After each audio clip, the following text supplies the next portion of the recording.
Hi, here's my chart here.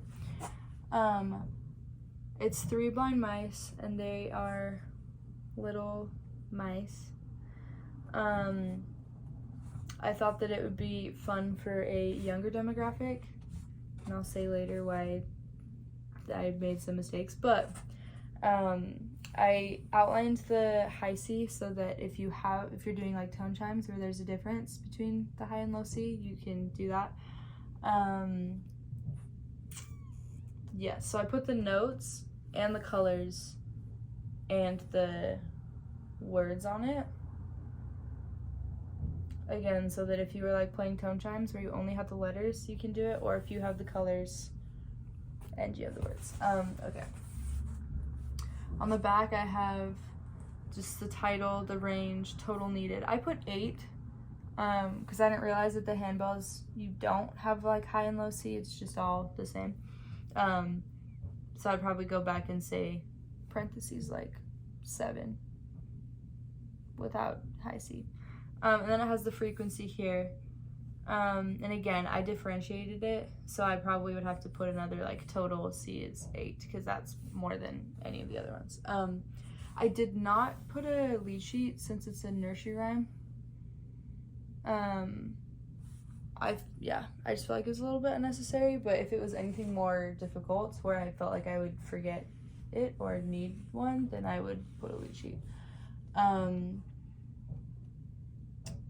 I chose a board because I thought it'd be easier to hold up than like a flimsy paper. Like you can just use one hand, and since it's not the like science fair boards that fold on the side, you can stand a little closer and everyone can see without blocking it. Okay, yeah, so we'll do a run through and then I'll go into why this was definitely a learning experience. Okay. 3 blind mice, 3 blind mice, see how they run, see how they run. They all went after the farmer's wife who cut off their tails with a carver's knife.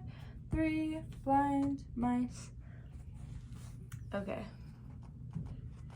So a couple things.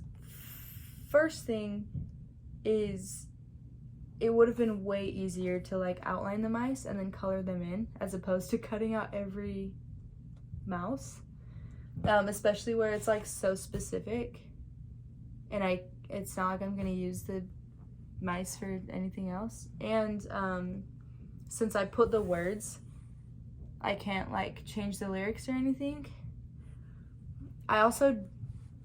My biggest mistake probably was I just thought, oh, 3 Blind Mice is such a fun song.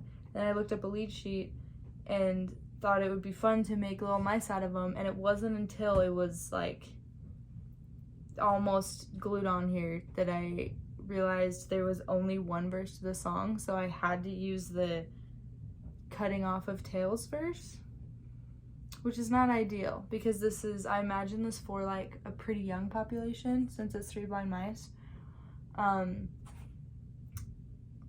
But there are several issues with the population I had in mind that I didn't really realize until I was like in a group trying to do it.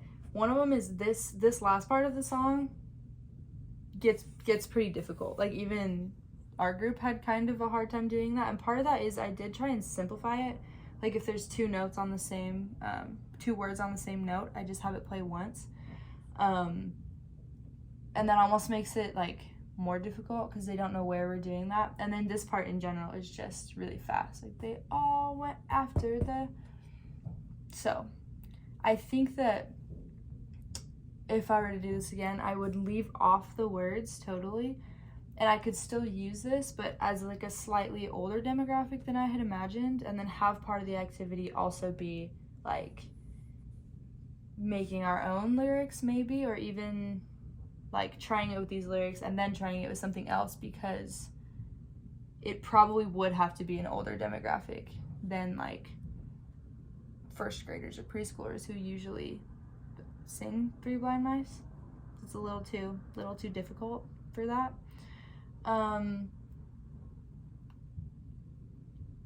Yeah, So I definitely say that probably in this one, more things were wrong than right, but I definitely learned a lot. I think that leaving out the lyrics helps a lot. I think that definitely making sure you look up all the words before you decide to run with an